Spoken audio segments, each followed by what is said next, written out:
এই নিন। আরে ওকে, আপনার মনে হচ্ছে আমি ঠিক আছি? কত স্বপ্ন ছিল আমার, বড় হব, পাকবো, লোকজন আমার সুগন্ধে পাগল হয়ে যাবে, বাজারে দাম উঠবে, কি সুন্দর ঝুলে থাকতাম আমি। সব এই কালবৈশাখীর জন্য আমাকে কচি বয়সে ঝরে যেতে হলো। নিচে পড়েই অজ্ঞান হয়ে গেলাম। এখন তো দেখছি আমি ফেটেও গেছি, আর আপনার মনে হচ্ছে আমি ঠিক আছি। সরি। আর এই মানুষগুলো হচ্ছে ঝড় উঠতে না উঠতে গাছের নিচে এসে দাঁড়িয়ে পড়ে, কাঁচা অবস্থাতে ওদেরকে খেতে হবে। পাকতে দাও, দাঁড়াও। ঠিক, আমিও সত্যি বুঝি না কেন লোকজন এরকম করে। আমি তো বাড়ি ফেরার সময় আপনাকে দেখলাম ড্রেনের পাশে এভাবে পড়ে আছেন, ফেটে আঠি বেরিয়ে। আমি থ্যাংক গড আমি ওরকম কোনো মানুষের হাতে পড়িনি।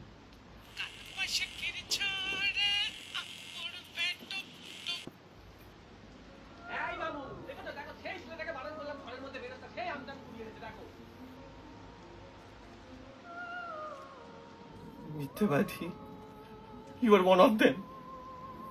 হেল্প! মা, কালকে আমডাল করবে না আমের চাটনি?